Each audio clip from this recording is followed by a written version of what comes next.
તો બાપુને સીધું જ પૂછીશું કે આ ભરવાડ સમાજ નહીં, આ હિન્દુ ઉપર પ્રહાર થયો છે, એટલે અમને ભરવાડ સમાજ ન કરે. અમે એક હિન્દુના દીકરા છીએ, એટલે આપણે હિન્દુ વિશે બાપુને પૂછ્યું કે આવા નવા બનાવ ક્યાં લગી બનતા રહે છે, અને અન્યાય હિન્દુ ઉપર ક્યાં લગી આવો થતો રહેશે, અને ક્યાં લગી હિન્દુ સંસ્કૃતિમાં અમારે આ ધર્મની સામે લડવાનું છે, અને આ ધર્મની સામે ક્યાં લગી બલિદાન આપવાનું છે. સીધું બાપુને જ પૂછ્યું. શ્રી શ્રી ગુરુદાનજી બાપુ. ओम नमो नारायण। जय श्री महाकाल। श्री श्री गजानन आदित्यनाथ गोविंद जी महाराज ये 15 श्री संजोगत मंडल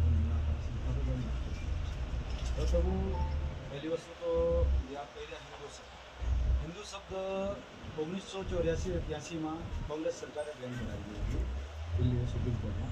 એટલે હિન્દુ તો આપણે અગર સાબિત કરવા દઈએ હિન્દુ તો સાબિત થતા જ નથી, સનાતન સાબિત, સનાતન ધર્મમાં સનાતન અને અત્યારે હાલની પોઝિશનમાં તો પહેલાં મહારાષ્ટ્રમાં થયું, મહારાષ્ટ્ર પછી રાજસ્થાનમાં થયું, રાજસ્થાન પછી આપણા ગુજરાતમાં એ જ ગામમાં કિશન ગોડિયાનો થયું હતું. અને અત્યારે હાલ કંઈ કે 4 વર્ષ પાછા થયા અત્યારે પાછા અમારા એક સનાતનીના દીકરાનો જે ભરવાડ સમાજમાં છે ધર્મેશભાઈ, હવે લોકો એવું કહે છે કે બાઇકના લીધે વાત છે.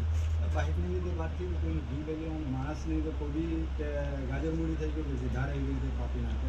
તો આજે તો સત્ય વસ્તુ એક જ કહીશ કે સરકારને કે પ્રશાસનને કે આજે ખરેખર સનાતન ધર્મને દબાવવાની વાત થઈ રહી છે, અને જે મોમીન છે એમને ઉઠાવવાની વાત થઈ રહી છે. અમારી વાત સાંભળવા માટે કોઈ તૈયાર નથી સનાતનીઓની, અને મોમીનની વાત સાંભળવા તૈયાર છે. એનું કારણ છે કે એ લોકો પૈસા પીવા, અને અત્યારની હાલની પ્રજા, તમામ પ્રજાતંત્ર જે તિલક લગાવીને ચાલી રહી છે પણ પોતાના ધર્મને સમજી નહીં.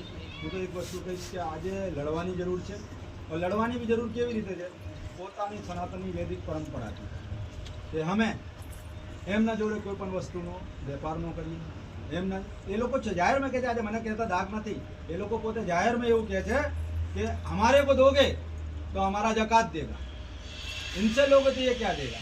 तो સૌથી મોટી વસ્તુ આજે એ છે કે આજે અમારામાં બી જાગૃતતા ફેલાવવાની જરૂર છે. બીજી વસ્તુ આજની પોઝિશનમાં હિન્દુ લવ જિહાદ, ડૉક્ટર લવ જિહાદ, હોટલ લવ જિહાદ, તમામમાં જેટલા પકડાય એટલા મોમીનો પકડાય. આજ સુધી કોઈ પણ સનાતનીનો દીકરો પકડાયો નથી, ને સનાતનીનો દીકરાએ કોઈ મુસલમાનની દીકરી પોતાના ઘરમાં લાવ્યો નથી. પણ છતાં આજની પોઝિશનમાં પ્રભુ મારવામાં પહેલો નંબર મુસલમાનનો, મરવામાં બીજો નંબર હિન્દુનો. કારણ કે હિન્દુ એની પીડા